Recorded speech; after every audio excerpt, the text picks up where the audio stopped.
As runners, we all challenge ourselves in ways we never thought possible, pushing the boundaries of what we're capable of to smash through targets and set ourselves new, bigger and better ones. This awesome hobby that we share gives us one thing in common, and it brings us together as a community. Whether you're working towards completing your first parkrun or you're a veteran of the sport who's run 100 ultra marathons, we all know the feeling of reaching that maxed out effort and our own red line. Welcome to our podcast, where your hosts Brett Elsmore and Andy Maguire discuss the struggles, the successes and everything in between on our running journeys, as we all work towards the next time we're running the red line.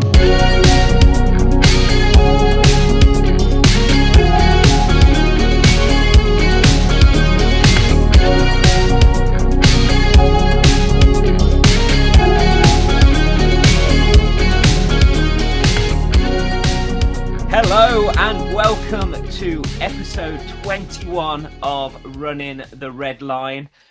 I am your host, Brett, and I am here, as always, with my co-host, Andy, but it looks like we've got a special guest today. We're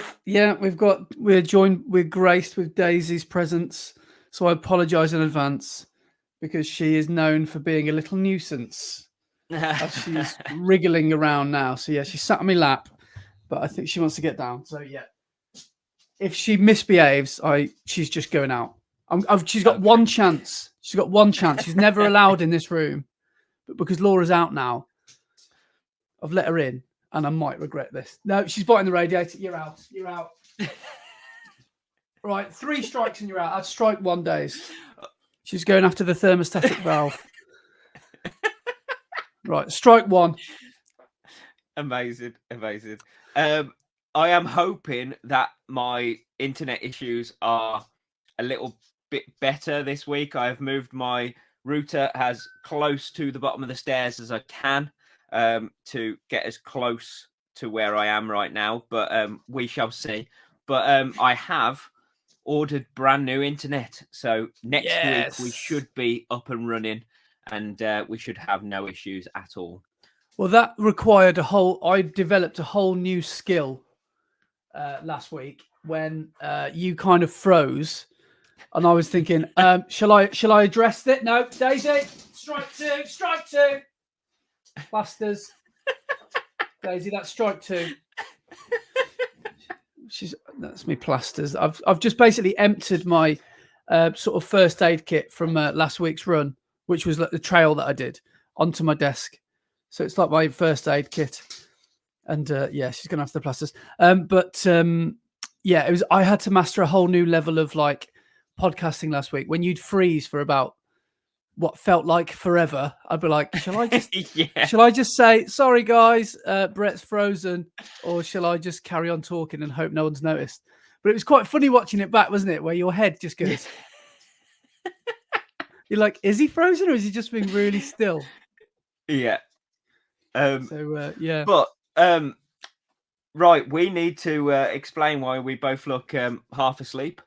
And that is because instead of recording in the evening like we normally do, we are recording bright and early first thing in the morning on a Thursday. And there is a specific reason for shifting recording day. And do you want to tell us what that is? Well, tomorrow I'm going to try. I'm not putting any pressure on it because it's not a race. It's not, I'm not doing this to anybody else. It's just myself. I've just wanted to do something big for a long time. And this weekend is the only weekend that I've got to do it. So I'm going to attempt to cover 102 miles. Strike 3. You've gone. You're out of here. Say goodbye to the podcast, everybody. Bye, Daisy. No, she's after the skirting board. Ta-ra! See you, mate. You ruined it. You've ruined your chance. Gone. She's out of here. That'll teach her. Don't mess with running the red line. Do not attempt. That'll learn her. That'll teach you. So, I'm going to try and do 102 mile over 3 days, which is ambitious. So the Cotswold Way is the venue, and I'm going to try and do it from north to south, which is Chipping Campden to Bath, or Bath, as a lot of people call it.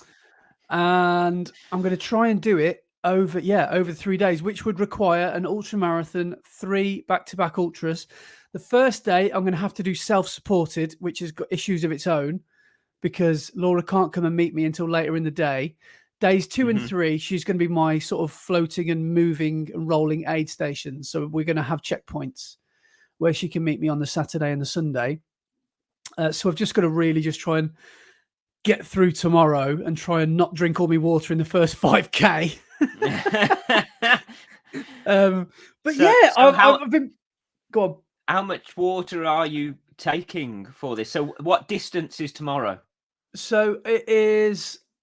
I haven't officially measured it, but it's going to be around about 57K, which is about 33 mile, I think. 32. Maybe, I don't know what the mileage is. About that. It's long. Anything over anything over a marathon's really, really long, isn't it? So it's about 56, 57K, and that'll take me from Chipping Campden to a place called Crickley Hill. Have you ever heard of the air balloon roundabout up by Birdlip Hill? If you ever driven to Gloucester, there's a pub called the Air Balloon, which is now been like Chernobyl. It's now going. They're now building a better road down the side of the hill, but it's a notoriously steep hill. That's the end of my first day, and that's going to be. And have you got to go up that? Fortunately, I'm going to get to the bottom of the hill before it, which is called Crickley Hill, then call it a day. And the first thing I've got to do is go to Birdlip on day 2. So I'm not sure if I've got to go up the hill that you drive up, which is horrible, or you just got to go through the village. I'm hoping I don't have to go up that hill. But the second day, I'm going to make my biggest day, which is going to be about 58, 60K, which will leave me on day 3. That will leave me about 52K. So that'll be my least amount. And this is all subject to not getting lost as well. And my GPS telling me the actual right way to go. So we know how good your GPS on your watch has been in the past. Or is it your reading of the GPS? It's definitely GPS. It's not me. It's definitely GPS. My navigation's tip top. I'm not blooming Christopher Columbus out there. But so yeah, that's the idea. And I'm not putting any pressure on it at all. I'm just basically saying to myself, if I have to bail out first day or second day or third day, the trail's not going anywhere. I can always come back and do it another time. And yeah, it's just something I feel like it's just something I've wanted to do for a long time. And I've never done a multi-stage, back-to-back long runs. And let's be honest, I will be walking a hell of a lot of it because it's forecast to be quite warm weather as well. And you asked about water. I'm going to be taking about 2 liters of water on my back, so it's not the most amount of water. So have you got like a Camelback bag then? Yeah, well, it's basically I'm going to take 4 500 ml bottles with me, 2 on my shoulder, 2 on my front, 2 as emergency in the back. And then because the good thing is the Cotswold Way does actually snake its way through the villages and towns of the Cotswolds. It's not only trail, if you know what I mean.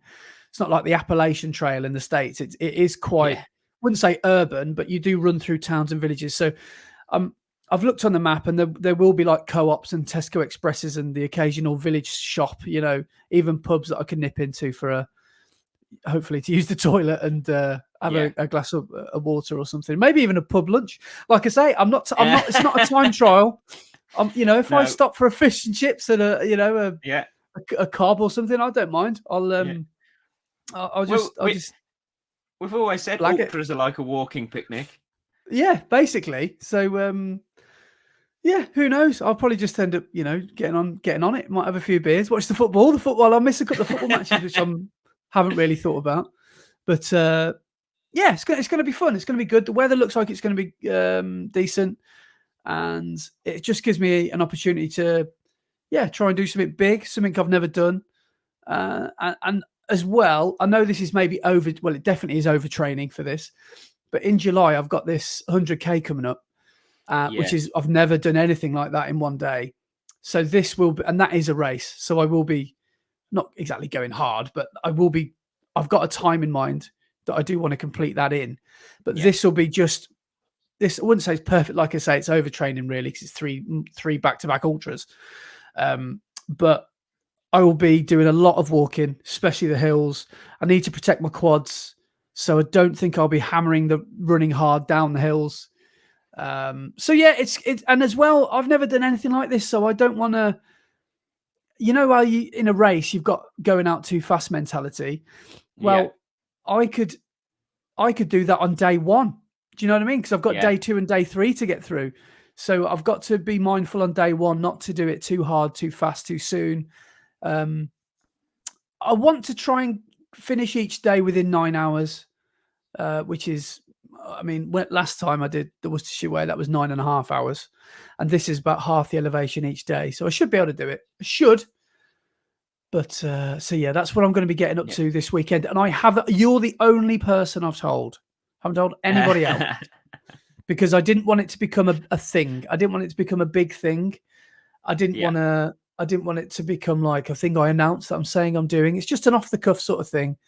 And I've wanted to do it for a long time. And this weekend is the only weekend that I can do it. So we're camping as well. Okay, sorry, we're glamping. We're in a bell tent, but there's toilets are in a barn, and there's shared showers and that sort of thing. So it's not exactly luxury, but it's not sleeping on the floor. So it's somewhere in between. Yeah, because I've got to think about. And you haven't got to carry all of your camping equipment on your back whilst you're. Yeah. So Laura is going to be my sort of floating crew, and on that Saturday and Sunday, and then she's got. And the good thing is we've got a base because we're staying in the same place twice, which is down in a place called Nailsworth, and which is halfway down the Cotswold Way, closer to Bath actually. And so she's got a base if she needs to go back, and she's going to drop me off on day 2 and day 3 at like 6 o'clock in the morning, so she might want to come back and get back in bed. But so yeah, I think it's going to be interesting. Hopefully it'll be good. So are you staying at the same campsite both nights? Yeah, we just thought it'd be better to just have a base. Yeah. So when at the end of the second day, so obviously the end of the first day you'll finish quite close to the campsite. At the end of the second day, how far away from the campsite will you be to have to get back? It's the opposite. So the longest journey we'll have is the end of day 1 to base. The end of day 2 is about 3 miles from the campsite. So then the beginning of day 3 will be a really short drive to get back on the trail. So I think I'll probably use 3 words or something, just in case anyone says, well, I think you actually started 500 meters down the road to where you finished yesterday, so you didn't actually complete it. So I think I might use 3 words to like mark my start and ends of each day. I mean, this is all ideal world scenarios. I might not even make day 1. I might not even finish it. Yeah. So, so that's what I've got planned for this weekend. Yeah. I think it's going to be fun. How's the breathing and the chest at the moment? I feel a lot better. Apart from, as you can probably hear me sniffling, hay fever. I'm getting smashed by hay fever, man. It is doing my head in. The pollen is very high at the moment, and I'm waking up. Both nostrils are blocked. I'm getting digs in the ribs from my wife because of my snoring. Actually, no, that could be any night of any week of any year.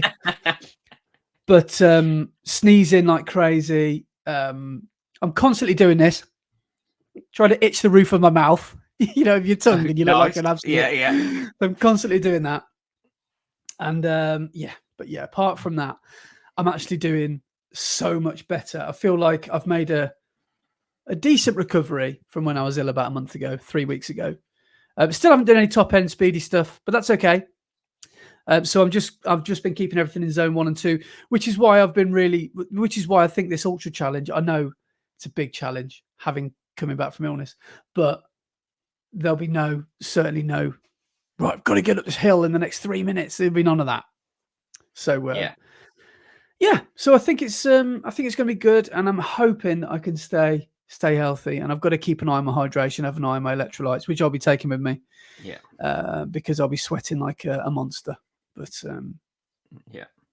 So yeah, that's the plan. Talking of electrolytes, we've had lots of conversations about electrolytes in the past, and obviously Will did all of that research of Morton saying that electrolytes aren't really that important, so they don't make them and things like that. I was doing a bit of reading about electrolytes and what they actually can do or what they do. And apparently, because I've started taking electrolytes every single morning and every night before I go to bed, no matter what, whether I've been training in the day or not, it's every single day. Didn't you start introducing that from your Manchester block? Yes, yeah. So from the start of the year, I've... sorry, my cat is just clawing one of the things in this room. Must be morning podcast horrendous for the animals. So I started at the start of the year just taking electrolytes every morning, every evening, and I think it has made a difference. But apparently, what the electrolytes do is improves the oxygen flow around your body, so allows your blood to carry more oxygen through your system. Really? And oxygenates your blood, apparently. So that's one of the ways that it helps your cardio and your like fatigue and cramping in your muscles, is because the blood flow is better with oxygen. But do you think that's not a quick fix? That's like a conditioning thing. That's like you'll probably get the benefits of it if you've been taking electrolytes regularly, like you have for 6 months. I think so. Yeah. And also, I don't think it's a quick fix for if you cramp in races a lot. I don't think just taking electrolytes is going to help just by oxygenating your blood flow through your muscles. I think it definitely strength and conditioning of your muscles is a lot more important for that cramping issue than electrolytes are. But I don't think they can be a bad thing. I don't think they're a hindrance. They're definitely helping. They're prevention, not cure, aren't they? Yeah, exactly. Yeah. So I think, and especially in hotter temperatures as well, you lose a lot more water, don't you? So you can lose a lot more sodium, like you said, anything with an at the end of it. Yes. You're losing all those and because you're sweating a lot more. You think about doing an easy run in February compared to doing an easy run next week when it's going to be 30 degrees. It's not quite so easy, is it? No, exactly. Exactly. So anyway, how the devil are you? How's your week been? Oh, well, I've had an interesting week.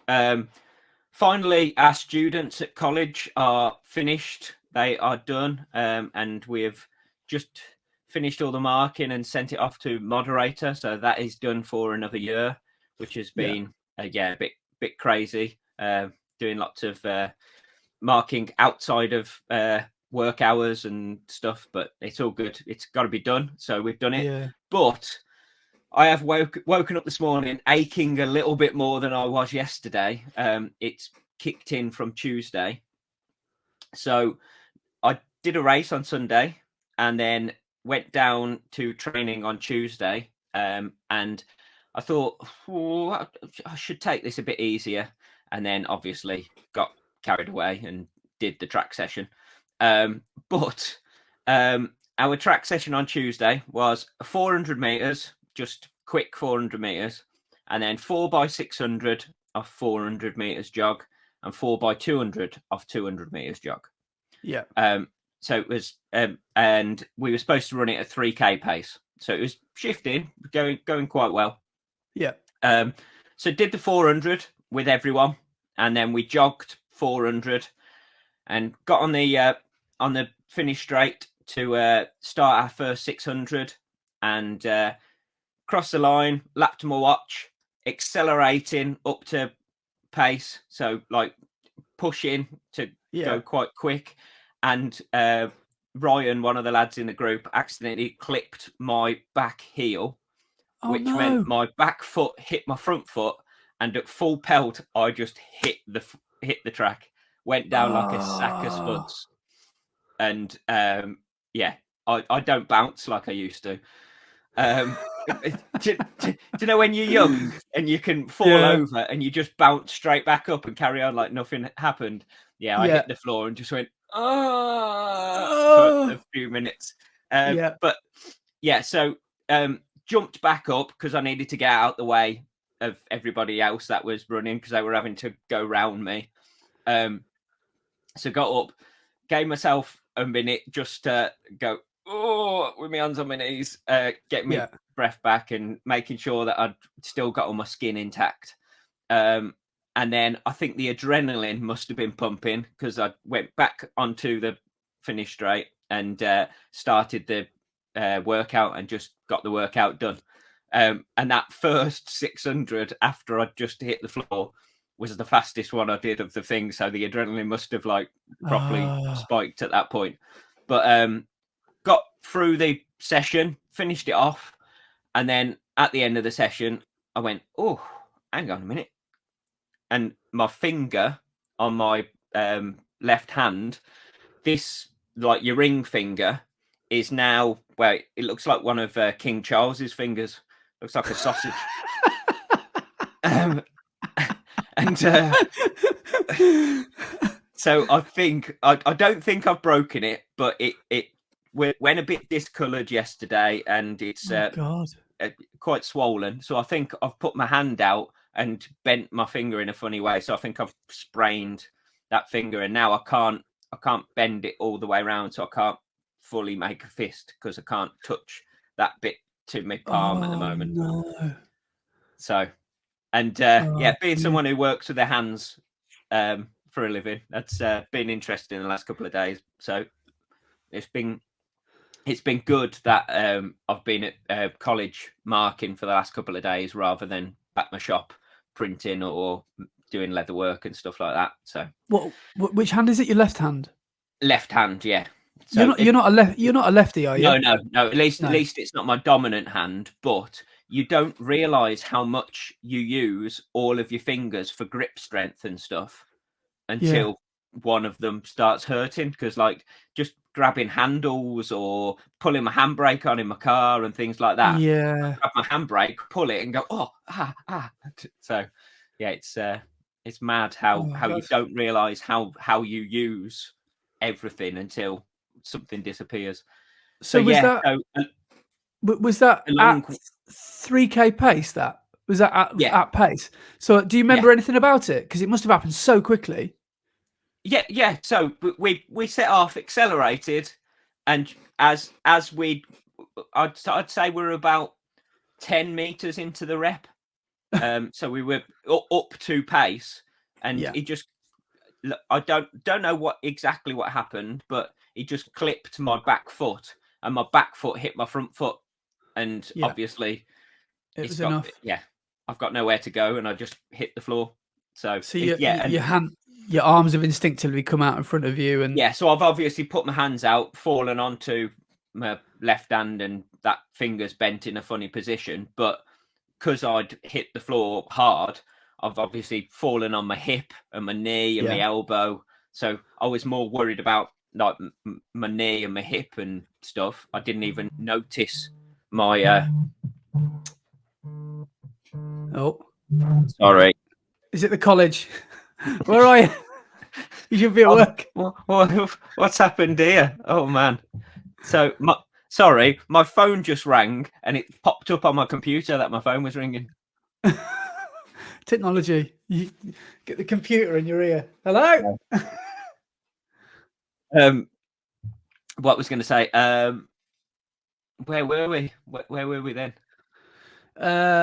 We were talking about you instinctively put your hand out in front of you. Yeah. So I was more worried about like my hip and my knee after I'd gone down, making sure that was okay, and I felt okay. So I just got on with the session and didn't notice my finger until the end of the session because obviously adrenaline was pumping. But yeah, as I say, it takes a couple of days for DOMS to kick in, and because I pushed the session hard 2 days after a race, DOMS had kicked in from the race on the session, so I didn't feel great. And now, today, DOMs from the sessions kicked in, but along with all the aching of hitting the floor.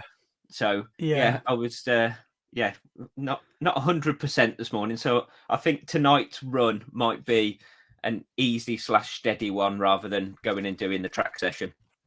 So is that a? Have you fallen many times? Have you ever had a high speed fall like that before? That's the first time I've ever fallen over at speed.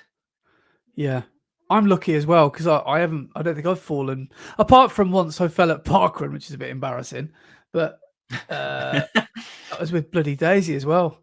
I tried to overtake someone, and I ran off the path onto the grass. But the grass was like a 45-degree angle because the grass had grown, and I thought, oh, that's flat, and it wasn't flat. And I went over, and my ankle just gave way. But fortunately, the ligaments were fine and all that. And then I just followed.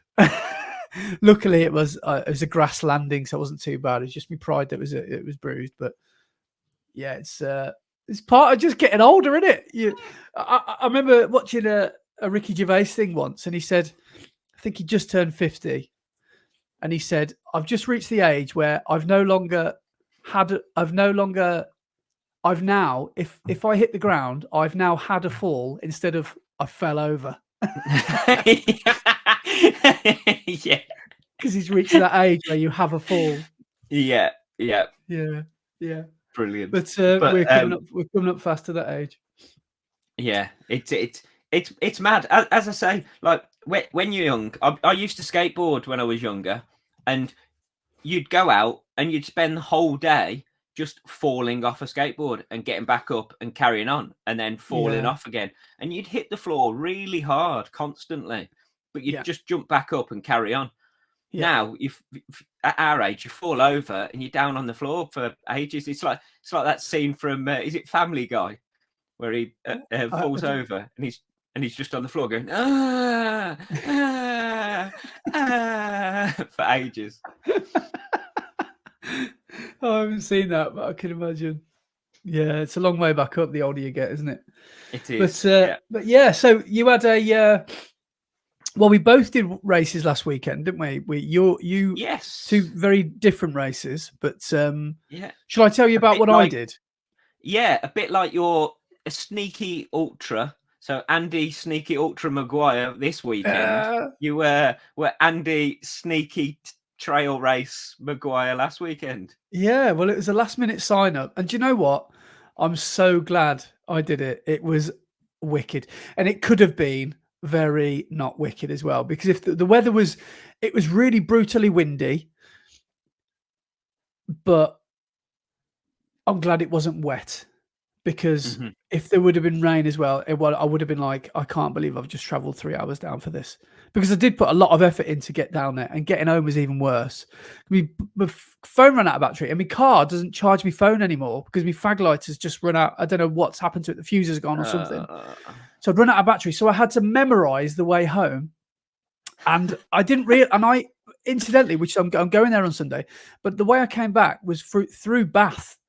And I didn't realize that there was a toll road, but it's cash only.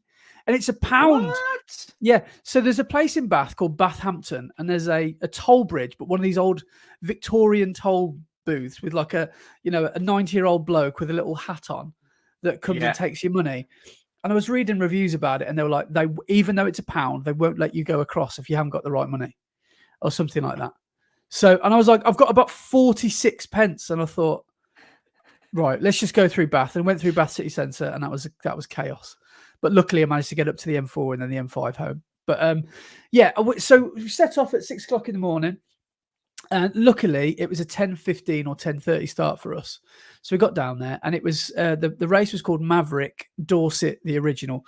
And it was, you can do this, the easy, medium, or the hard, or as they call it, short, medium, or long. And I did the medium. And I took Daisy with me. So that was her debut as well. And we got down there, and it was like, the amount of people down there was like a park run, probably only about 300 people there. So it was quite a smallish event.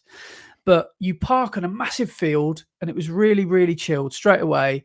It wasn't like a road running town centre one where you have to park miles away and you're stressing if you're not there on time. We got down there, and then they released us in 3 waves. Because I had the dog with me, we were the last. And me and Daisy were the last people to go across the line because I'd heard that Maverick are sponsored by Adidas, or specifically Terex, which I don't know if that's an offshoot of Adidas. I don't know. Well, But it's the Terex is the trail side of Adidas shoes. So do you know, like Adizero is Yeah. the faster, lightweight shoes for racing. Yeah. Terex is the trail Yeah. stuff from Adidas. Well, they're sponsored pretty much all of, I think it's all of their races. They're like an official partner of Maverick, which is pretty cool. And I'd heard that at these Maverick events, they'll let you run around in the shoes. They'll let you try some shoes. Wow. Which I thought was pretty cool. And I'd noticed, and I'd done exactly what you said would happen if I didn't clean my shoes. My Nike peg trails, I've got a rip in them now because I think I'd let them collect a bit of dry mud. And I thought, yeah, let's try some new shoes because I'm in the market for some new shoes. And I had the choice of, I've written them down here, the Agravic 3, Agravic Speed, and the Agravic Speed Ultra. Now, the Agravic 3 are the basic everyday trail trainer. The Agravic Speed is the in between, the one in between, you know, the in-betweeny one, and that's for like tempo-y stuff, but still trail. And the Agravic Speed Ultra has got a carbon plate in it, so that's for your. Yes. I'm not hanging about here. I'm not messing about. I'm racing this. I'm racing this. Because they've got a full Light Strike Pro midsole as well, haven't they? So they're basically an Adios Pro 3, but with a trail upper and sole. That's exactly how the Adidas guy explained it. Because I said, I've got a couple of pairs of Adidas. And he asked me what I'd got. And he said, well, if you put this on, you'd feel very similar. But I said, obviously, I'm not going to stick that on my feet now because I've got the dog with me and she's going to be, well, you've already seen what she's like. She couldn't even handle 5 minutes of this podcast. So imagine trying to run around 2 hours of a trail with her. So having said that, she's much better at running than she is at concentrating. A bit like me. And I chose to stick the Agravic 3s on, which were the, the everyday trainers. And my overall opinion of them were very, very good. They are, first and foremost, I don't think I'm going to get them for this reason. They're 120 quid. And I know, you can get good value from spending money. Not always, but, a lot of the time. I just don't think I'm in the market for a £120 trail shoe. I don't think, he says, about to run 100 mile tomorrow. I don't think I do enough trail to warrant me spending that much money. But now I'm saying this out loud, maybe it is worth it. But anyway, I put them on my feet, and they were a decent pair of daily trainers now is between 100 and 120 quid. Yeah, but I'm wearing them 3 times a week. Yeah, but they're your just bog standard daily trainer, and they're 100 and whatever. Yeah. But like, for example, my Reeboks, which I really like, I paid after all was said and done with the discounts that Reebok give you, because they're like, Reebok, I don't know what it is, but they hate you paying full price for anything. You're like, you go on the website, everything's 30% off. Then you go to checkout and they're like, did you know there was an extra 20% off today?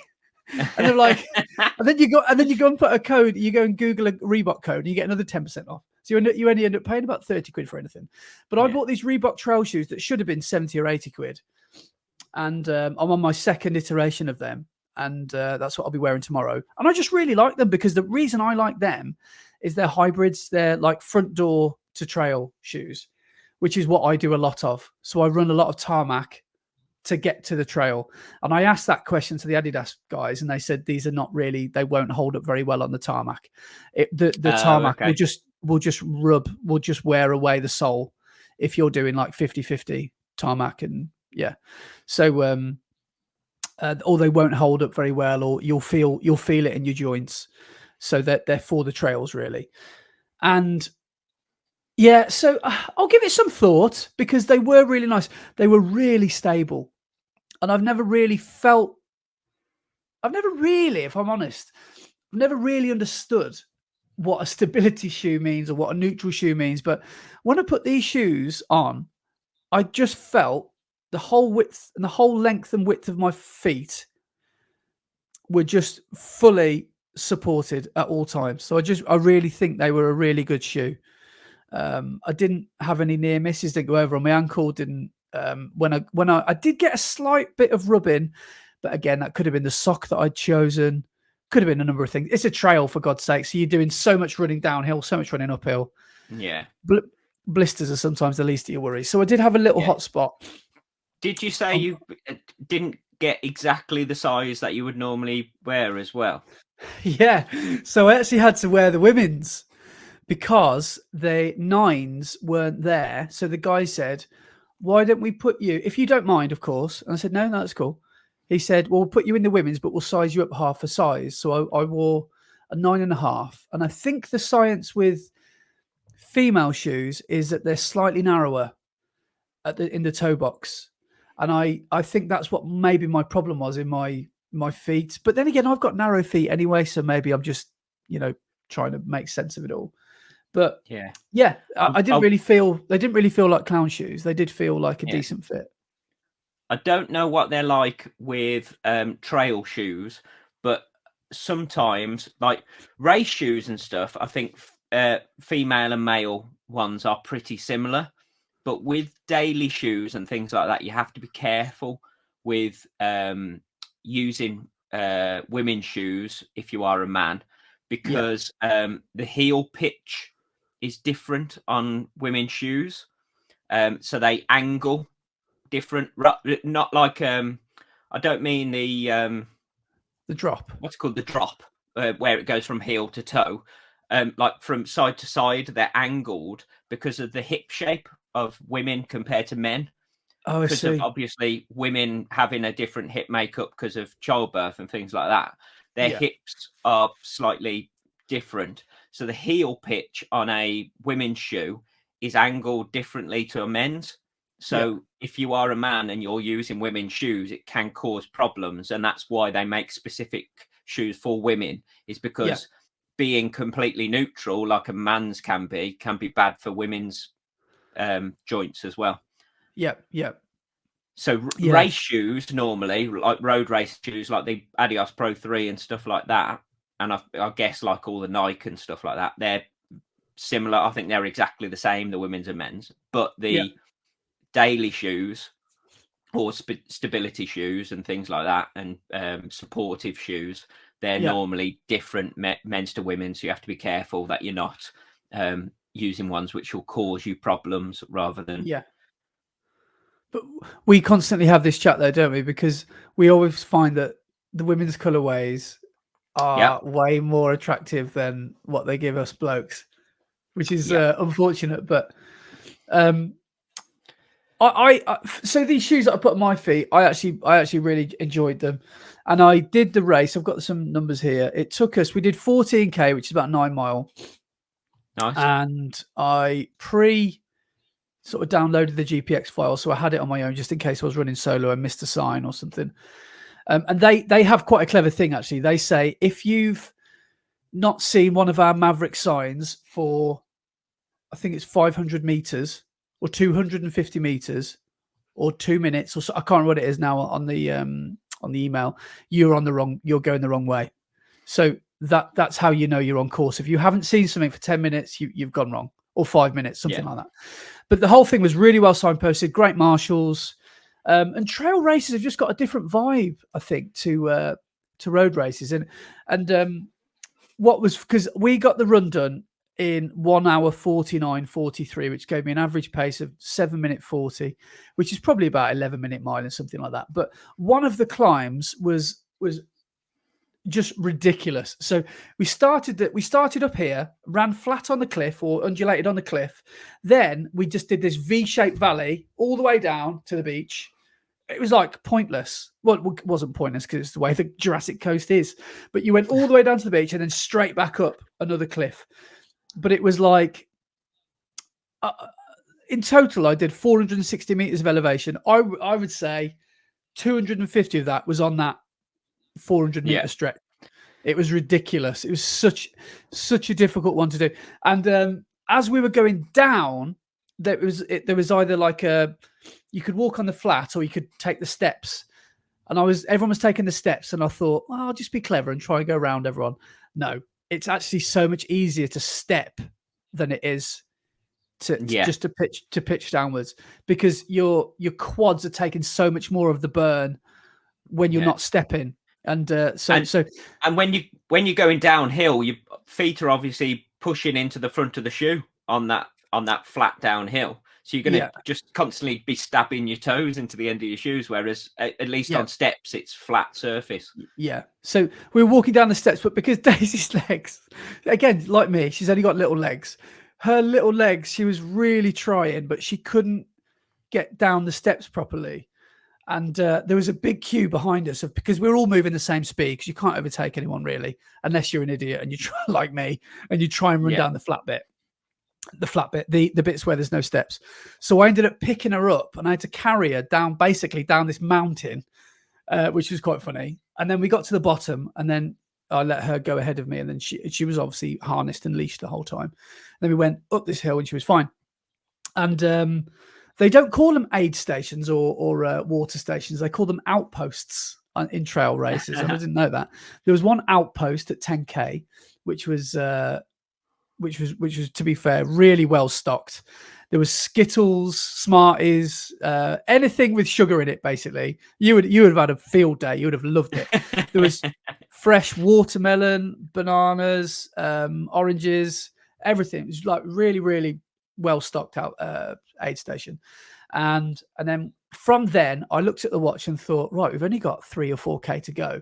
So then road race Andy mode kicked in, and I thought, let's see how many people we can reel in. And literally, I mean, I wasn't running fast, but everyone was just like taking a nice trail jog basically. And then me and Daisy were coming like crazy idiots behind them. And yeah, we just tried to finish as strong as we could. And then, yeah, we ended up finishing in 1 hour 49.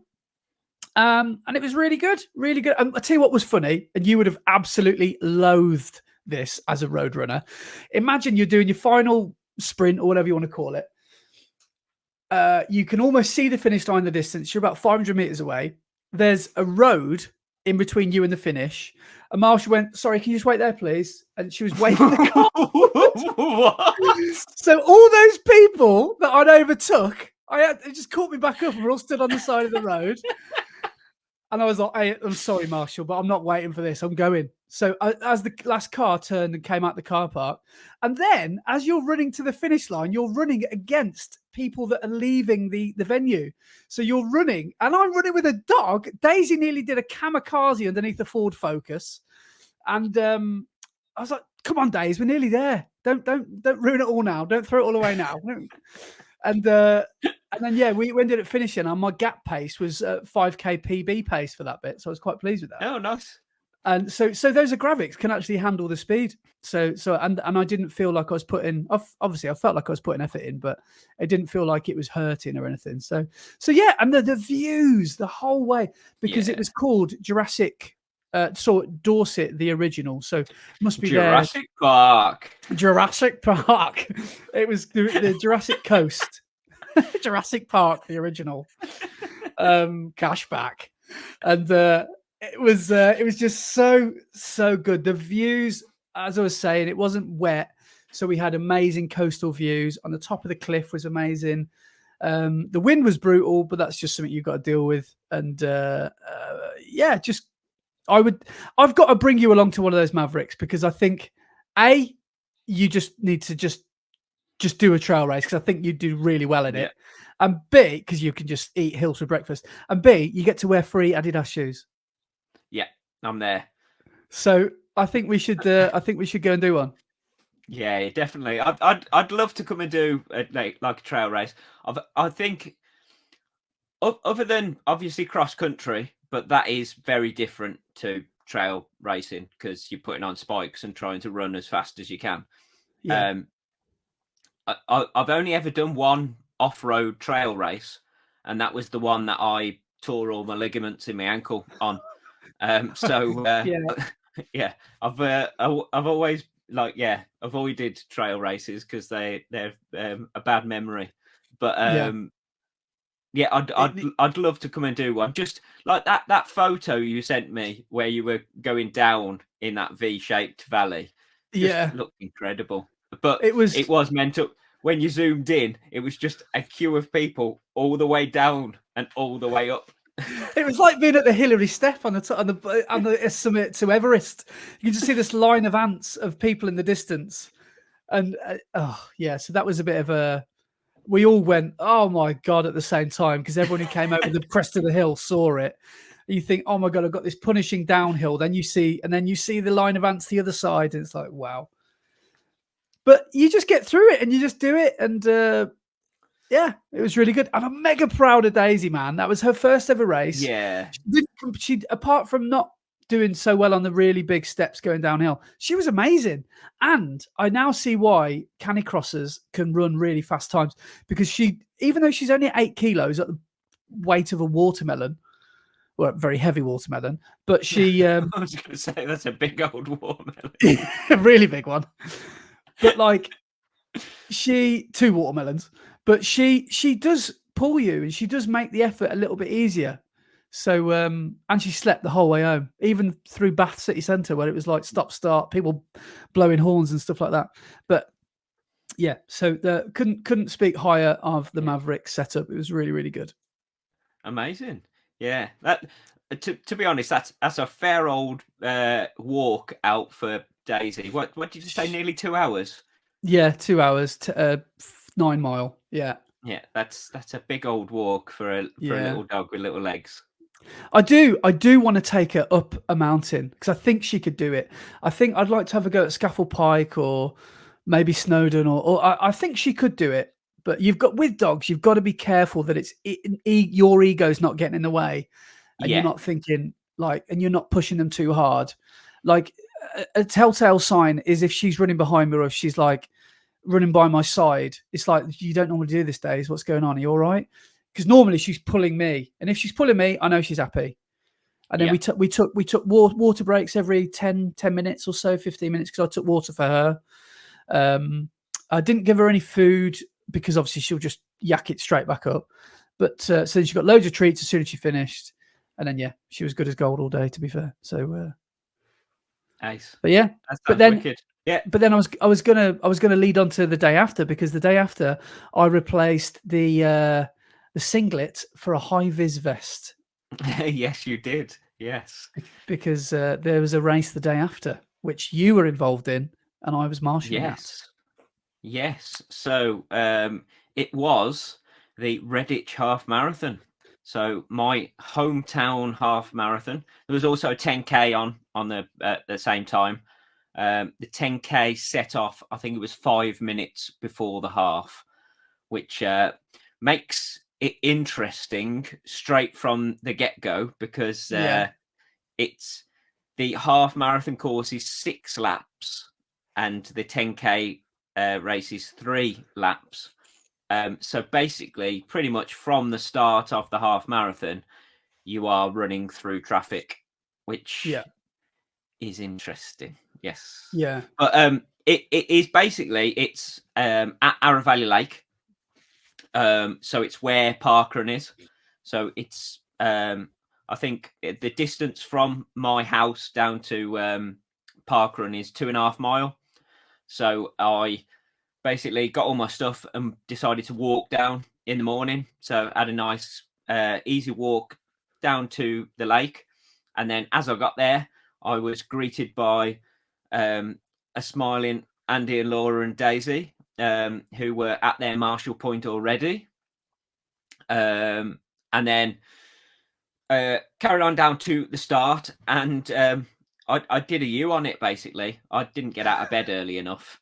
So by the time I'd got down to the race village and collected my number and then been to the loo, I think I had like 5-10 minutes before the start of the race. So I quickly pinned my number onto my vest, put my vest on, and then got my shoes on, and basically went straight to the start line. No warm up or anything. I was just doing a couple of drills on the start line. And then we went for it. And as always, guess what I did? Did you go out too fast? Because I know that's something you don't normally do. Of course I did. Yeah. Yeah. So I set off, and I thought, right, I didn't know a lot of the people on the start line, didn't know what they were like or how fast they were or anything like that. So I thought, as I've done a couple of times recently, I thought I'm going to go out and see who goes with me. So I set off, and one lad came with me, and then I could hear him going, "Oh man, oh," and like pushed on, and I was like, "Oh man, he's going for it," because we were going at a decent pace. So the first lap, you do a lap of the field first before you go out on the proper lap, and that's because to make the full distance of the half marathon, they added on the lap of the field. So we went around that first lap, and he was in front of me, and I was thinking, man, he's going for it. And then by the time we'd got out onto the first lap, he started to fade and faded and faded. So I went past him and was following the bike, so the lead bike for the first lap. And that first mile, I ran at a 5:38. Even though I had in my head around 6-minute miles. So I went out way too quick, and instantly went, I regret that. But what was really crazy is, so the whole of the first lap, I was following the bike. And as I say, pretty much from the start, there was traffic. And all the way around, the guy on the bike was going, keep to the left, bike coming through, lead bike coming through. And people would move out for the bike. And then as soon as the bike went past, they'd move back to where they were. So although he was supposed to be making way for us, they just moved back to where they were. And I'd have to go onto the grass or like try and squeeze through them and all sorts. Humans are brilliant, aren't they? They literally do exactly what they're told, and that's it. So so I spent the first lap basically trying to follow the bike, but having to just weave constantly. And then we got round the end of the first lap, and the guy in second caught up to me. And as we went out onto the second lap, he started to move away, and I thought, there's no way I'm going with him. He's going well. So I let him go and carried on. And then my first few miles were pretty good. So I think my second mile was a 5:58 or something like that. So just under 6-minute miles. My next one was about a 6-minute mile. So it was okay. And then I realised, that's when I started to go, I did go out way too quick. And my pace started to fade a little bit. And we come round for like the third lap. And then my 7th mile, so that was like halfway through the race. So the end of the third lap, start the fourth lap, I started to feel it big time. And I think my 7th mile was like a 6:12. So I dropped off the pace quite a bit. I mean, it's not massively. It's not like I've gone down to like 7-minute miles or anything. It's still a decent pace. But I dropped quite considerably from where I wanted to be. And I, really started to feel it. And I'm going to be honest, on that fourth lap, there were moments where I was going, I could just slow down here and just jog it in, or I could just step off and have a bit of a walk for a minute. But I then realised what I was thinking and went, what are you doing? Don't be stupid. You don't put effort in training to then walk in a race. So come on, put your big boy boots on and get going again. So I carried on. And I mean, the pace stayed around 6:10-ish a mile for the next couple of miles. But then we got on that final lap and I thought, well, we got to 10 miles and I was like, right, come on then. We've only got a park run to go. We're on park run course. We know what the course is like. We've already run round it several times today. So decided to go for it and managed to pick up the pace and ran like 6-minute miles for the rest of the race. So quite pleased with that. Yeah. But the course itself, it was interesting because the first part of the lap was basically the big lap of the lake that we do at parkrun. Yeah. So it goes out around the outside of the lake. It goes up a slight incline up through the trees, then comes down a slope round the back of the lake, and then you come round by the play park, and it goes up that slope by the play park. And both of those inclines don't feel like hills in parkrun; they just feel like inclines. On the last lap, man, they felt like hills. They really started to, But you then, at the end of the lap, you then turn as if you're going into the finish of parkrun into Stitch Meadow, but you then turn left through a gateway and into another field where you go down a single like path, which is probably 2 foot wide. The path is. And there's obviously loads of people in front of you that you've got to get around. And then it goes down that path, turns around where there was mud all over the path, and it was like an ice skating rink at the bottom of a hill. Yeah. So you slip sliding all over the place before trying to get traction to get up a hill. And then it came back down through the gateway that you'd gone through and across the grass to the finish. And then you went round the field and back out onto the lap. Yeah. So it's an interesting lap. It's not the nicest of courses. Obviously, it's beautiful because Arrow Valley Lake is always a nice place to run around. But it does get a little bit tedious being 6 laps. And as I say, like on the first lap when I was following the bike was getting people out of the way, but they were just moving back out, so I'd have to run around them. But then once the bike had gone with the first guy,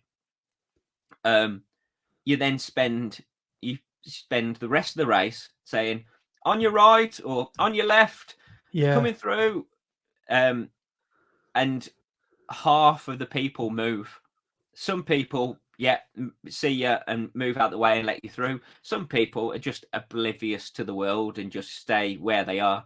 And so you're constantly weaving for the whole race round people.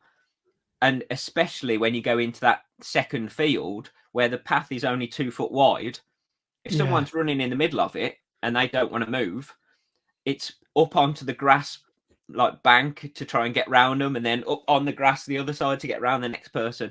And it's just it's not the best course to try and run quick. I was chatting to a couple of people at the end, and they were saying that they reckon it would be like it would probably give you a minute, not having to run round the people. The guy. So I didn't say this on the 4th lap. I had another guy come past me, and he was running well, so I let him go as well. And I was talking to the guy who came second, and he said his PB is about 1:16, and he ran a 1:18:40 on Sunday, and he said it was about the same effort as when he did his PB. So that sort of shows how difficult it is to weave around people and everything. But I managed to cross the line in 1 hour 19 and 19 seconds. That is remarkable. So 9 seconds off my PB that I ran at Birmingham. And I came 3rd overall. So amazing. Very pleased with my day's work. So what was more important to you on the start line? Podium, potentially holding that second place again, or sub 120, maybe even a PB? What was going through your head?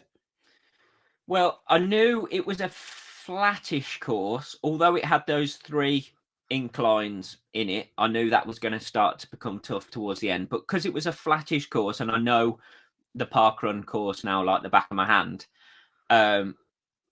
I knew I would be able to try and run a decent pace. My Yeah. aim was to try and run 6-minute miles for the whole race, but I basically screwed that up by going out too fast. But in my head, I think more important for me was to try and get on that podium, which I was like, I want to try and do it 2 years in a row. So yeah, quite pleased. Obviously, 1 place lower than last year. I got the second last year, but I'm still really, really pleased to get third. And it was a bit closer up the front this year than it was last year, because the guy who won it last year, I think he ran a 1:16, and I ran, because I was still coming back from injury, I ran a 1:23. So a 1:23 got me second place last year. Whereas a 1:19 has got me third place this year. And I think the winner did it in 1:18. So there was only a minute between first and third place, which is cool. I guess statistically, you've got a much better chance of placing higher in an inaugural event, haven't you? Yes. So like last year, your chances were probably higher than they were this year, but you ran 4 minutes faster and ended up coming a position lower. So it just shows, doesn't it? Like, it's attracted more people. It's attracted some fast runners this year, and next year will be even faster. So but man, as I say, the course is not conducive to running a fast time, really. So to get 9 seconds off my PB on that course, running through people and calling out to people for the whole race, it's mad. But I did notice the last couple of laps, I really started to feel it and feel fatigued. And at the end of the race, I thought, man, that was tough, those last couple of laps. And I realised that I'd spent so much effort and mental thinking of trying to get round people, I completely forgot to take any energy on.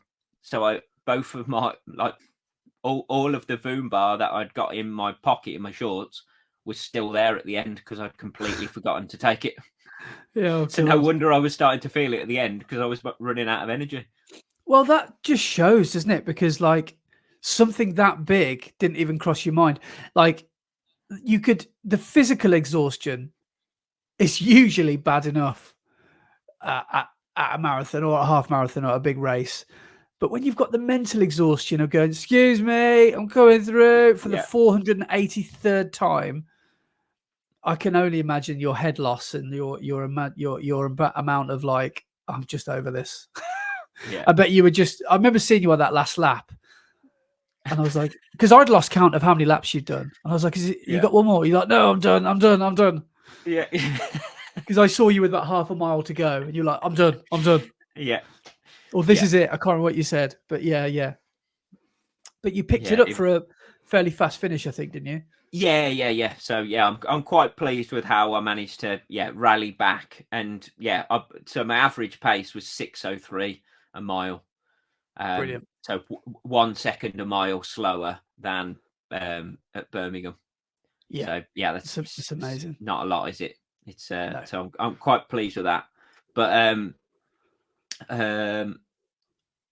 what was I going to say? That was it. So last year, podium places for the half marathon and the 10K, we all got sent an email a couple of weeks later. So I had a little bit of a rant, didn't I, about run through last week.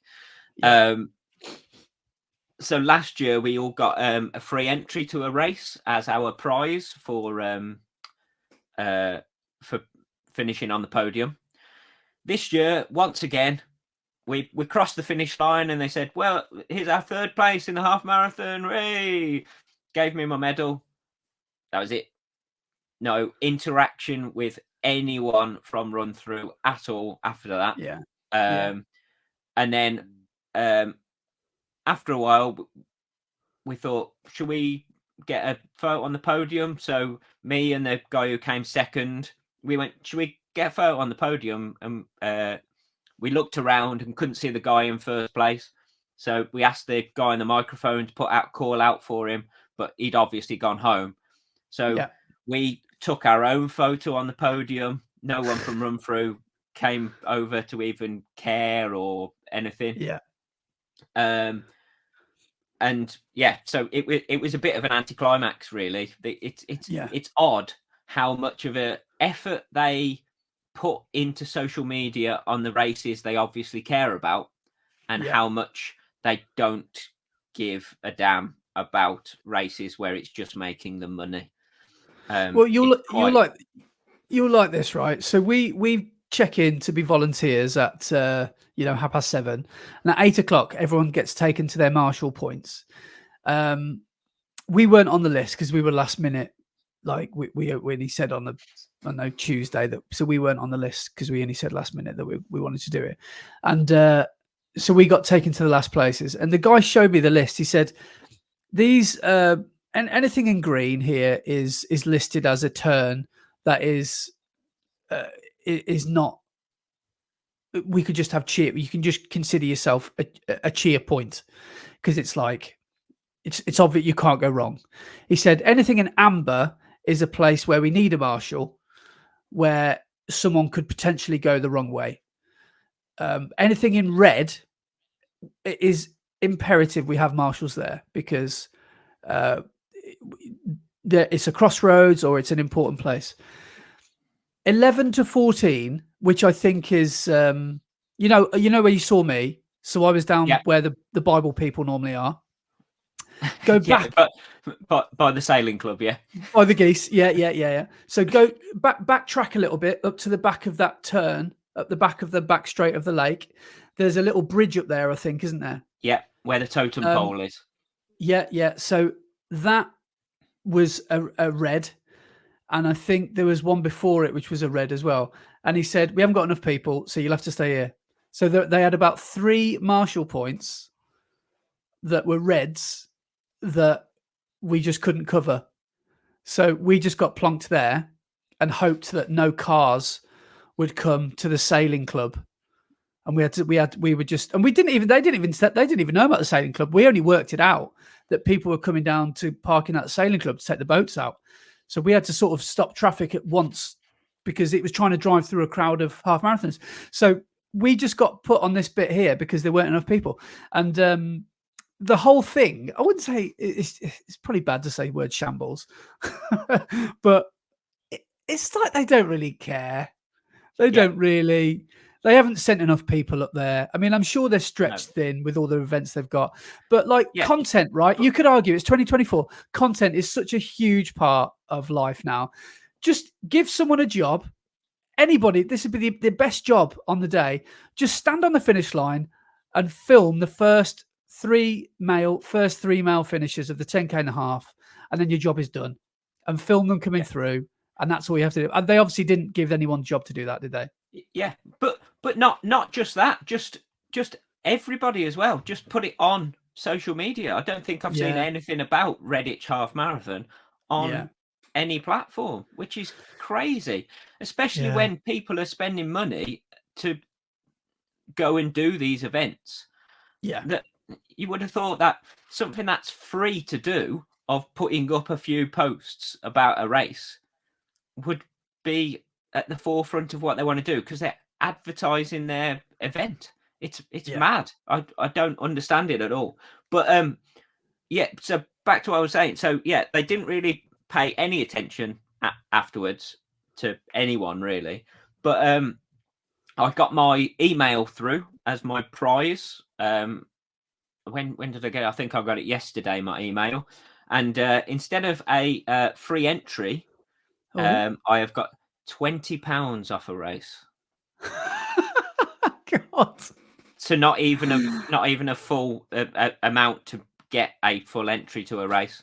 So so as my prize for coming on the podium, I've got to pay them to enter another race. Yeah, that's not great. That's not good at all, is it? Yeah, it's 20 quid off the race. It's not even like a 20 quid off something else or one of their sponsors or anything like that. It's 20 quid off one of their races. So I've still got to spend money with them to claim my prize. Yeah. I don't know. It's all feels a little bit. It's not as good as it used to be. That's all I'll say. No, I first I did a few run honestly through think, events 2 years ago. Yeah, yeah. See, they used to be really good, and the first Redditch marathon was brilliant. The one that was on yeah, the closed roads, it was really, really good. But I honestly think Run Through now have spread themselves so thin with putting on so many events. yeah, It's just become a bit of a, oh yeah, this is what we do every weekend now. It's yeah, it's not really exciting or special. yeah, yeah. Some of their races are really good, but this Yes, one is yeah, just a but little bit of a damp squib, isn't it? Yeah. yeah, you can tell the races they put the effort into and they care about, and the ones that are just there to make them a bit of cash. I wonder if they're making money out of the top flight ones, or the things that they've really advertised, Mm, and the lesser known ones are just background. Yeah, we're here once a year, so it doesn't matter if it doesn't go very well. That sort of yeah. thing. That kind of attitude. See, it sort of shows me that they don't really care about the Redditch one as well, because being 6 laps is crazy for a half marathon. Yeah. And it's not like the routes that we're running around the lake are the only paths around the lake, because there's a whole, if they, when we come around the back of the lake, if you turn left, you go down past the basketball courts and you're out into Ipsley, and there's a really cool loop around Ipsley where you go down past the BMX track and the Golden Goose pub and all that lot, and go down past Ipsley Church before you get to the BMX track, and then you can turn back on yourself, and there's like a big loop that then comes back down to the lake. So you could make it so it was 2 or 3 laps just It's an by official extending the loop. It's a tarmac Yeah, track as well. yeah. Oh. And it would work really well. But obviously they're like, oh, we'll make it as small as possible so we can have as few marshals as we need and make as much money as we can. Yeah, yeah. It's just a bit of a shame, isn't it? Because when I compare the Maverick setup to Run Through, Maverick only do 10, 12 races a year by the looks of things. But the setup was, I mean, I've got no idea how the bank account of Run Through compares to Maverick. I would imagine Run Through turnover a lot more because they have got so many events coming through regularly. But the quality of that Maverick the other day, the care and attention from the marshals looked like they wanted to be there. God knows what they're getting in return. Maybe not even anything. I don't know. But from everything, I'm not saying any of the marshals from Redditch didn't want to be there, but everyone from the ground up was just a really good setup. And what was that? My cat, hang on 2 secs. Was that Boba by any chance? It was, yes. Boba's the troublemaker in your house, isn't he? He is, yes. Yeah. He's the one that destroys everything. But there we go. Yeah. He's just unleashed hell on that lamp. But from our marshal point of view, we actually had a decent time. And again, I don't want to have a moan about Run Through, but I'm going to. Another moan, stick the boot in even more. But we were not actually told a finish time. And in previous years, they've basically said, you get to 12 o'clock and then you'll probably be released. We were still on our little corner at about 25 to 1 and no one had come past. And we were aware of 2 girls who were basically walking the whole thing, doing it. I mean, it's fair enough, fair play. Anyone completes a half marathon, absolute fair play. But someone had been given the massive short straw. He was probably thinking, I'll be home by 11:30, 12 o'clock. He decided to be the tail runner or tail walker because he's thinking, right, it's not parkrun, it's a race. People are going to want to go and race. Yeah. So technically, these two girls who were sort of walking the whole thing, I mean, they're probably still going around there now, to be honest. We were aware they were on their final lap. And how long was a lap taking you? 12 minutes, 10 minutes, if that? 8 minutes? I don't know. What? No, it's probably a bit longer, wasn't it? So just under 80 minutes for 6 laps. So yeah, 12 minutes ish. It was taking him 40 minutes per lap, 45 minutes towards the end, and they were with a marshal. They were with this tail runner, but they hadn't said to us, "There's only 2 people left on the course now. You can go." And we were like, me and Laura just said, "We ain't staying here for them to run past us for their final corner, and then they can tell us. Let's just go. It's pointless us being here." So we just released ourselves. We just went and because we got there for 7:30. It was like nearly going up to 1:00. So yeah, I know that probably makes us sound really probably makes us sound as maybe selfish, but we're like, no, we've got a Sunday to crack on with, and these people are in official volunteer hands. There's somebody watching them at every turn, and there's only 2 people left on the course. So yeah, we're going. We've had enough. But it was just annoying that there was no lack of communication. There was a lack of communication for them to come and say, "No, you can go now. It's all fine. You're all good. Thanks for volunteering." It didn't get any of that.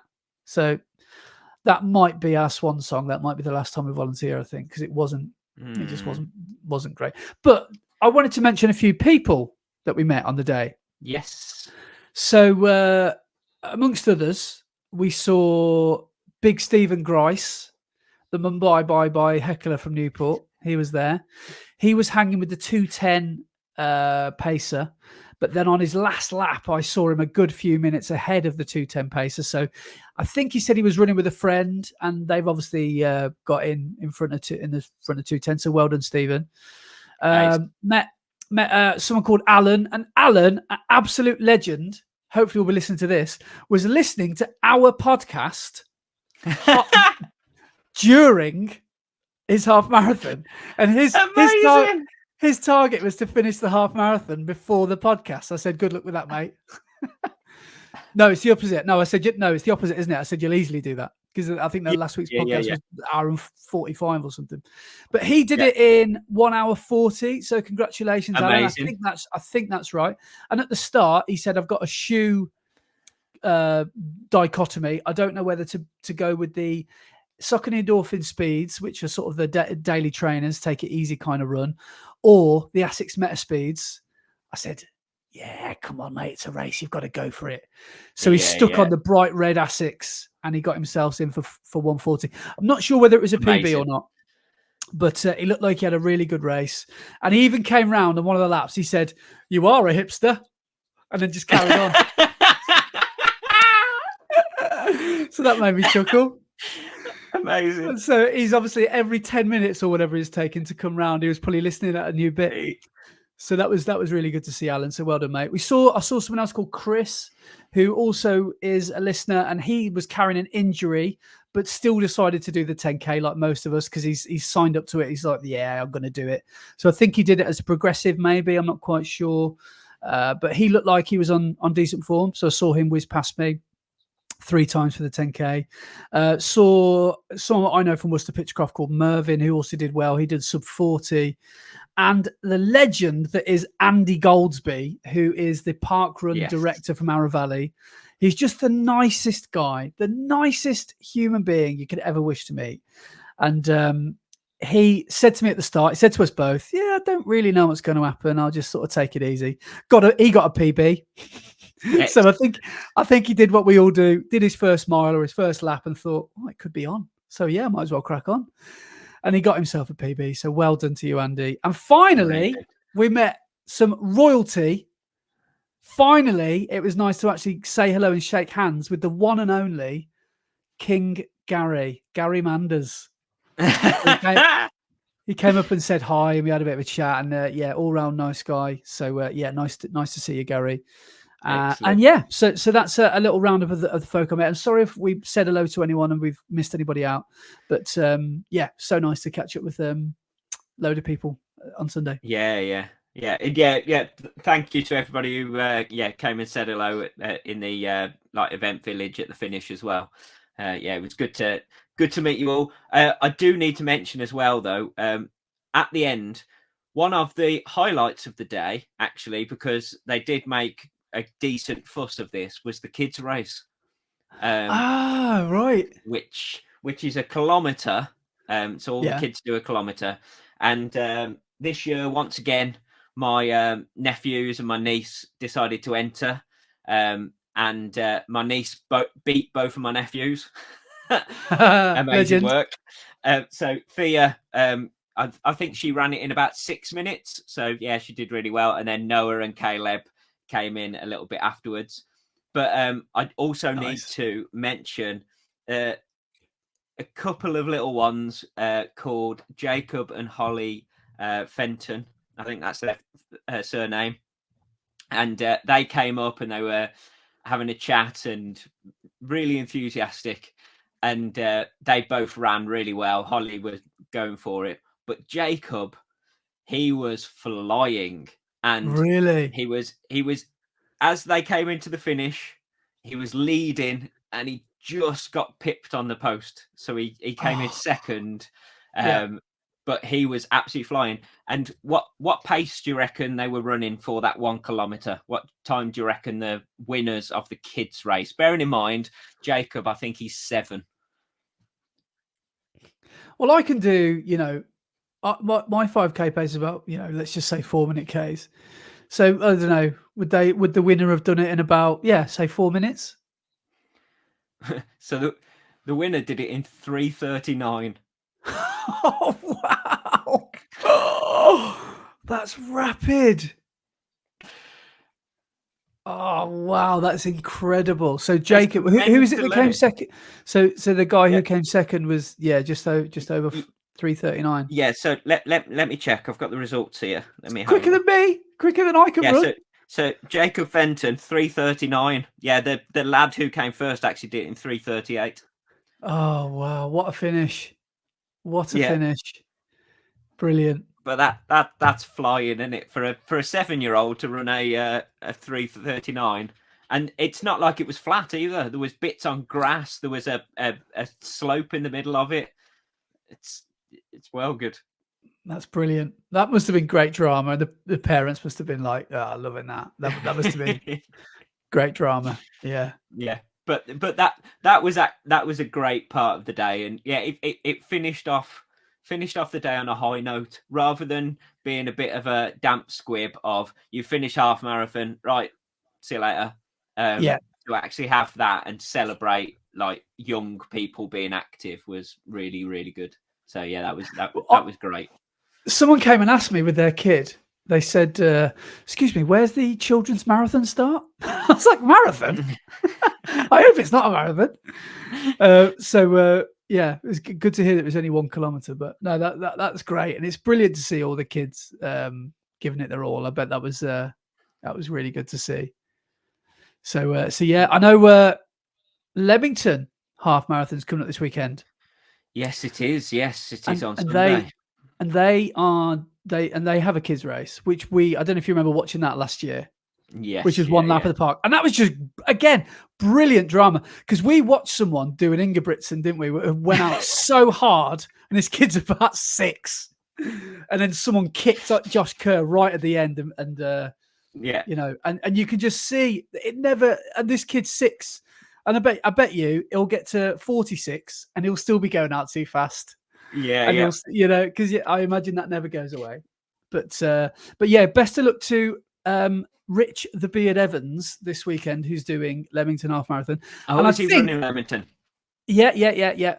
Because that's his favourite. That's his first ever half that he did this time last year. Oh, wow. Okay. And he wants to make it like a yearly tradition. But even more good luck to little Ari, who's their little nipper. And I think he's going to be doing he might be doing the kids race. He might be old enough. So I think he might not be old enough, but I think Rich is making him do it.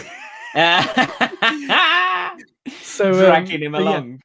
Yeah, so I don't know if they're going to be doing it. I don't know if Ari's going to be too up for running it. But yeah, best of luck to everyone that's running Leamington this weekend. Should be a good one. We enjoyed it last year. We did it. So I'm not doing it, obviously, but we're both not doing it. But we had a good time last year doing our little challenge, didn't we? Yeah, we did. Yeah. It was good fun. It was stupid hot. Hopefully, it's a bit kinder weather-wise for everybody this year. Yeah, that was good. Fun. It's a great race. It's a really good one, and the finish in Leamington Spa Centre is always well supported, and it's a really nice way to finish the race. Yeah, because it was quite a like a lot of races seem to be. It's advertised as like a town or a city marathon, but it's a race, but it's 90% country lanes, isn't it? Yeah, But then it yeah, yeah, running out of Leamington and running back in was really good. And it's it's a nice part of the world to run in. It's not a bad race at all. It's really good. So no, yeah, best of luck to anyone that's doing Lem. I saw someone this time last year do the race, and I was about, let's say, 10 miles, and this guy at a water station, this guy did an Andy special actually, but I've never done this during a race. He took a swig of water, but he's obviously drank too much, and his body has just said, "No, not having that," and just projected, like Exorcist projected it straight. And I was so nearly in the firing line. He was behind me, and it came past me. It shot past me. This hot jet of water, fresh from his stomach, came straight past me. I was like, "You're right, mate." He's like, "Yeah, I'm all right." I was like, "You're not all right, are you?" But no. So yeah, dehydration. Obviously, that's normally what happens, isn't it? It's too. You're really thirsty, and your body's telling you need to take on water. And if you take on too much, your body just won't hang on to it. But please, if people are running Leamington, it is hot again. Make sure you do hydrate properly before as well as during the race, because I saw so many people just on the side of the road, just like in some distress, some of them as well, where they obviously had hit a pretty bad wall. It's a long way, a half marathon, isn't it? To yeah, and you might get to 6 or 7 miles and stubbornly think, "Oh, I could probably get through this." Just back off the pace. There's always another race. There's always one more. So don't just try and get over yourself. If it's really hot, try and put your ego to one side and just say, "Yeah, let's just enjoy this race. Let's just survive it. Maybe treat it as a tempo, a training run. But if you push too hard, you might pay the price." But yeah, it's a dangerous one running in the heat, isn't it? Yes. As I'm about to find out this weekend. Yes, very true. But I've just remembered something to finish on a lighter note. So, do you know we both bought a new pair of Adidas shorts recently? You sent me a screenshot of them and went, "Look how cool these are," and we both bought exactly the same pair of shorts. Yeah. They are talking of Alan Partridge. They are quite short shorts, aren't they? I love them. I am a big split shorts guy, and the shorter the better. But the boys are back in the barracks. These are particularly short shorts, and I wore them on Sunday for the half at Redditch. But I also wore them at the Two Castles last week, and I completely forgot to say this on the pod last week. As I was running through, I can't remember exactly what bit it was, but I think it was through the housing estates bit towards the end with a couple of Ks to go. Yeah. As I was running through there, I heard a woman say to her husband or the bloke she was with, "My God, it looks like he's running his Speedos." Are they that short then? Yeah. They're so short you can see the white bits of my legs which haven't tanned from my older split shorts. Oh, I didn't realise that, because I've only worn them for to try them on. I don't think I've actually running them yet. I can't remember. I don't think I have. But yeah, that's quite funny. So hopefully, unlike Partridge, hopefully the underpant lining doesn't perish. Else you could be in trouble. Yeah. But I love them. They're currently my favourite pair of shorts. They're really nice, aren't they? I can't wait to get mine on. So yeah, and decent pockets on the side for gels and stuff like that. So there's a good pocket in the back which holds your phone, so you can run with your phone in your back pocket. And there's like pockets that span both sides of the shorts, and they can hold quite a bit. So I've been out on a long run in them and put a soft flask in the one side and my gels in the other. They could easily be marathon shorts, couldn't they? Then. Yeah. Yeah, and they look really cool as well. They're like bright blue with like the white stripes down the side. Yeah, they're like They are reflective short. silver stripes, and then they've got pink details all across the blue. Yeah, they are nice. Yeah. But yeah, so I didn't ask what you're up to this weekend. You're not racing. You're doing much. Well, any long runs or? I wasn't sure whether to go and jog Leamington, but I don't think I'm going to bother. And I wasn't sure because there's another race as well this weekend, which is the Whittle 10K. Oh yes, which is has been resurrected because it's a race that used to be on a few years back. But they've brought it back with the help of Events of the North, which is Steve Cram and Paula Radcliffe's company, who run the Worcester City Half. So they're putting on the Whittle 10K. So I was tempted by that as well. But with the way my body feels at the moment and with the amount of racing I've been doing recently, because obviously I did Two Castles, the 3,000 meters last week, and Redditch Half. So I raced 3 races in the space of 8 days. So my body's taken a bit of a beating, and then hitting the floor so hard on Tuesday, I've just decided that this weekend's just going to be a standard. Just go out and do a nice, steady long run on Sunday rather than racing. Yeah, it might be a case of a late evening and an early morning one, mightn't it? I guess. But, well, if you don't mind running it in the heat, because I think it's going to be quite a warm weekend. So yeah, I'm sure you'll have a good run, whatever you do. And so good. But yeah, best of luck for your 3 times ultra over the weekend. Yeah, I'm going to make a video out of it. I think I should be able to get some good stuff out of it. But I've had no time this week because I did this beach run last week, this cliff seaside run, and I haven't even looked at the footage back yet. So I don't know when I'm going to make these videos because I just feel like I've got no time. But I'm making time to make this run. I've got to go shopping. I've got to go. In fact, I've got to go today. I've got to go to work. What time is it? 11:10. I've got to go to work about 11:30. Then I've got to work, and then I've got the England match at 5:00 today. So I've got to go shopping in between that and 5, because I've got to go and get like loads of supplies. I've got to go get a big gallon of water and get all loads of stuff like that. Then it's the big one tonight, Spain v Italy at 8:00. So I really want to watch that. There's just no time because I've prioritised this stupid football. But, so yeah, if I end up not taking any water, it's probably because I've enjoyed the Spain v Italy match too much. But busy day today. Are you going to be running with TalkSport in your ears over the weekend? I think I might have to, because I'm planning to start every run at 6:00, and if 8 hours, if I can get done by 8 hours, and that hopefully will get me in at 2:00. So the games are starting to kick off at 2. But we'll cross those bridges. But there's not missing any England games. I don't think I'm missing any big games. So I think I've planned it. Have you watched every game so far? Pretty much, unfortunately, yeah. The Romanians looking good. I'm a big fan of the Romanians.